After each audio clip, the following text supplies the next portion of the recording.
Before we start, it's time once again for more FoodSpace. All things food and drink, restaurants, travel, recipes, and cooking tips. There's something for everyone. Taste, sip, learn, and laugh along with us. And now it's time to get into his space, FoodSpace. Here's your host, Chef Michael Glatz. welcome to FoodSpace. I want it to be your space also. I love sharing my space with you. We taste, we sip, we laugh, we learn. We have a lot of fun here on FoodSpace. I want to thank my producers here in the studio with me, Sally Dillon. Hi, Sally. Hi, Chef. Nice to have you with us. Thank you. Wayne Dillon in the other studio, where he's not on camera, but always working the controls back there. Grateful for their help. Today, we're going to do Pop-Up Health with Nancy Heinrich, one of my favorite segments on the show. So welcome to the show, Nancy. Oh, great. Nice to have you here, Chef, for a little Pop-Up Health. Yes, let's have fun. Because we love to eat and we love to drink, and we got to remember to keep a little health in there at the same time, right? Especially for those of us that overindulge a little bit on all those things. It's always good to have Nancy here. She kind of keeps me in check a little bit. So that's all really about balance. Great. Absolutely, absolutely. So instead of tasting bourbon or wine, we're going to taste olive oil today. Oh boy! Oh boy! Not as much fun as the bourbon tasting a few episodes ago, but it will be. It'll be enlightening. It's just really it's a great topic. So I reached out to Nancy and I said, okay, let's come on, do Pop-Up Health. What do you want to do? And she said, I want to talk about olive oil. And I thought that that's a great topic because it's overwhelming. Nancy, by the way, a wellness coach, an author, and the founder of GrowingHealthyKids.com. Mm-hmm. GrowingHealthyKids.org. .org. I'm sorry. Right. That's excellent. Right. Excellent. Yes. So if you go to my Facebook page, it says .com. You want to ignore that and go .org. Yeah. We're a nonprofit organization, and we provide education programs in the community in the Southeast United States. It's really awesome. The work that you do with children, teaching them how to get in a kitchen and not be afraid to cook, because they're going to take that home as parent. Well, I'm not a parent. As adults, we're supposed to teach our children, but how great that you're kind of do it the reverse a little bit. You're teaching the children to eat and think a little bit healthier in the kitchen, to go home and say, hey, Mom, I want to help. Let's have some lentils and some greens tonight for dinner, instead of going to that place with the French fries and the guy with the funny nose and red hair, And actually, what we're doing today, that's what we do in our classes too, in the Growing Healthy Kids Kitchen, is we'll do olive oil tastings with the kids. Really? Just a little tiny, taste, so you know what your ingredients are. Absolutely. So it's so important. We put such a focus on our ingredients in terms of, the farmer's market, where our beef is raised, is our fish sustainably harvested, all of these things. But yet you walk into the supermarket aisle of any store, whether it's a small specialty store, a big box store, and the oil aisle is overwhelming. It really is. So let's talk a little bit about what you look for. We're talking specifically about olive oil today, right? Right. Because we could do shows and shows and shows about oil, but we're going to just kind of keep it on. Well, because olive oil really is the king of oils. Right. That is the one oil that, as far as cooking, that you want to have in your kitchen. Right. So it's the best for a number of reasons. It's like, for me, walnuts are the king of the nut world. Sure. And they have. Oh, wait a minute! I thought I was king of the nut world. Okay. But they have walnuts have the highest nutritional value of all the nuts. Sure. For various reasons, and so olive oil is in the same category. It is at the top. Sure. So I'm doing something healthy then when I put an olive in my martini, right? Oh, yes, you are. Yeah, yeah. And it's so funny. I'm sorry to interrupt. It's so funny because when I think of an olive, something that I eat often or put in a cocktail, it's hard to envision that as an oil, as a cooking medium, or as a dressing. Well, here's the way to think of it. Olives are fruits, right? Right. They're fruits because they have that seed, and so when you think of olive oil, it's actually fruit juice. It's the juice. It's the juice of the olives. Interesting. So you have the extra virgin olive oil, and so all that means is that's the first pressing. When you take all the olives, you harvest them off the tree, and you put them in the vats. It's kind of like pressing grapes. Right, so I understand. They crush the olives first, right? They crush them, right? So that first crushing is what gives us the extra virgin olive oil. It's the first press. There's no chemicals used to extract the oil. It's no temperature involved. It's cold. Just like squeeze the oranges, and here comes the juice, and that's it's extra virgin orange juice. Right, and as we know, when we think about fresh squeezed orange juice or grapes for wine, that first press is always really the best. It is. Right. Yeah. So that's what extra, and so then the regular olive oil that doesn't have the extra virgin in front of it, those are the pressings that come after the first pressing. Right. So it's not that pure, it's not that initial, the easy to capture. So there may be chemicals used in the extraction of the oil. Right. That's left over. And they also use chemicals in the refining process of filtering and clarifying the oils. Is that not true also? So that's why the extra virgin, the first cold press, no heat, no chemicals added. It retains the highest amount of nutrient value, and nothing artificial in there. And of course, that's why it's so expensive, because there's not a lot of it. It also has the best taste. It also has the best taste, the most important thing. Yeah. Really, really important. Great. Yeah. And so then they have this olive mash that they do the first press with. That's the extra virgin. Now they take that mash and they continue to heat it and add chemicals to it that extract more oil from it, which then gets filtered and then loses flavor, loses nutrition, but also is lower in cost. But sometimes that's okay, right? Because there are times where you don't need. I know I struggle with that a little bit. You know, it's money, right? So you have your really expensive bottle of extra virgin olive oil in the cabinet, and then you've got a bottle of just olive oil of maybe even a supermarket variety, because there's some good ones out there. Which is one that we have for our tasting. One that we're going to taste today, right? The Philippe Barrio, right? So let's talk about when to use which oil, right? Well, it depends what you're making. You know, for salad dressings, I always use the ones that have the most flavor, the extra virgin olive oils. Right.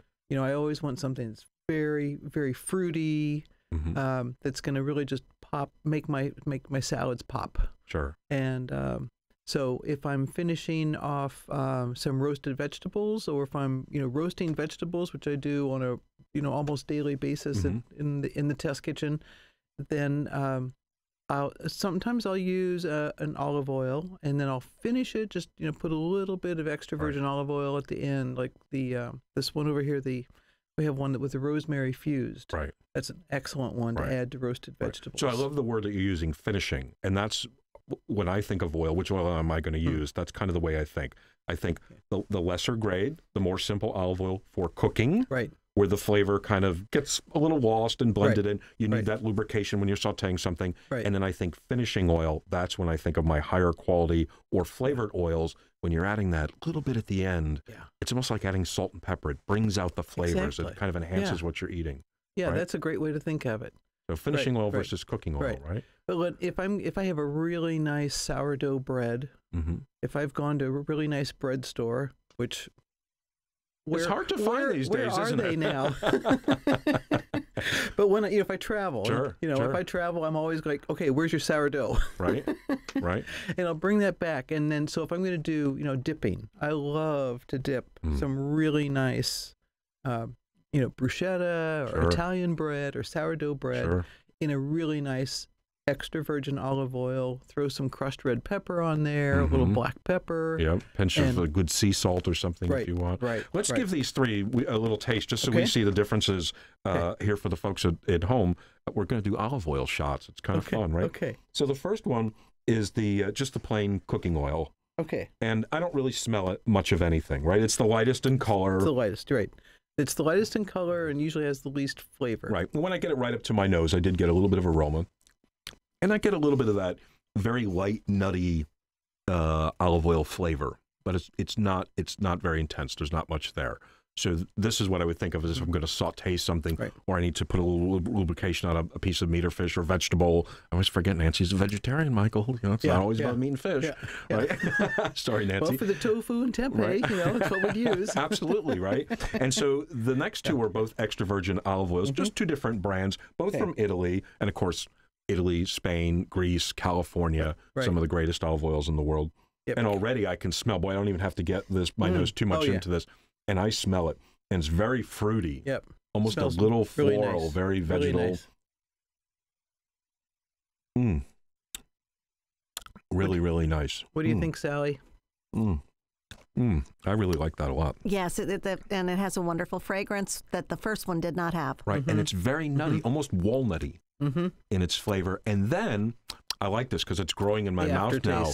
I'm getting sort of vertical flavors happening in the back of my mouth. And I'm getting that beautiful little bit of pepperness that I like in a good olive oil in the back of my mouth. It goes in really fruity and really smooth and creamy and nutty in the mid-mouth, and in the spice of the oil tends to grow a little bit in the back. Do we have Cabernet on hand too? We should be washing down our olive oil with a little Cabernet, but that's another show. Yeah, okay. All right, and finally the last extra virgin. Again, very, very fruity in its aromas in the glass.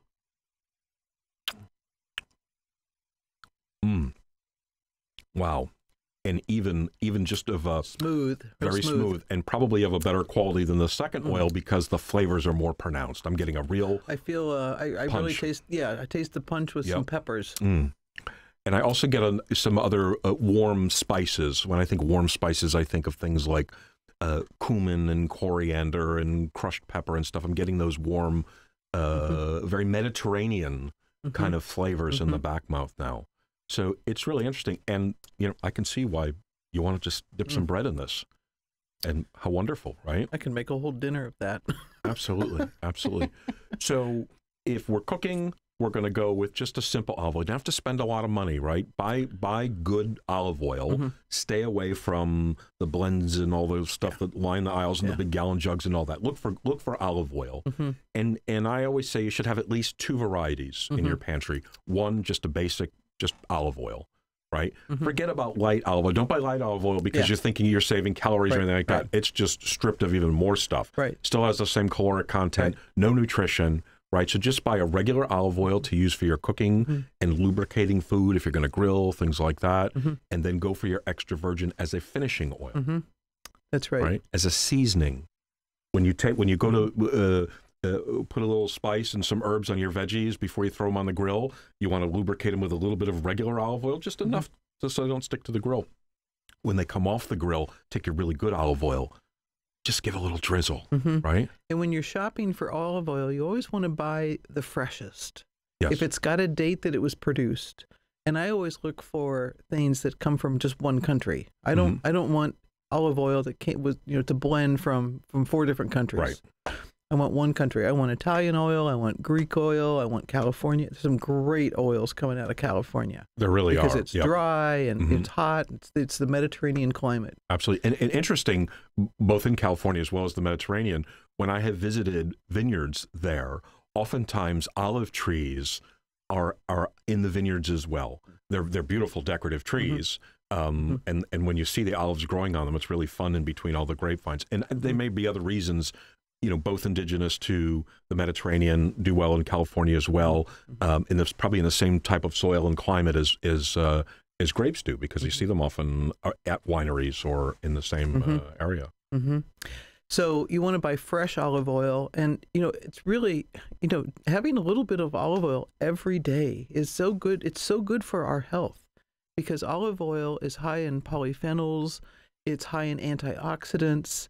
It lowers both the systolic and the diastolic blood pressures. It's good for preventing heart disease and cancer. Wow. So regular consumption. Now, just as a comparison, in doing a little research, it was I found out that in Greece, the average per capita consumption is over 23 liters of olive oil a year. Wow. My kind of place. Right. They're not doing shots and glasses like we are, but they're using it to cook and season. Every day. Every day. In the U.S., it's only 1 liter a year per person consumption of olive oil. Because we're getting all those big jugs of blended oils and stuff, which are, they're fine, but they're not helping us. Right. Because people are using all this canola oil, and they're using corn oils, which have a whole different blend of the good and bad fatty acids. Right. Olive oil is mainly monounsaturated fatty acid. Right. Which is the best kind, which means that's why it's full of the health benefits. Sure. And in extra virgin, is there not a little vitamin E and a vitamin K? I believe both those get removed once they heat and add chemicals to go into pure just regular olive oil. But for the extra virgin, you also get the added benefit of a little vitamin E and vitamin K. Great for your skin, great for your hair. Right. Interesting. It's funny it's fun to talk about how oil can be healthy for you. It's so. The more we learn about food, it's so exciting. To think that a little bit of olive oil every day is good for our diet.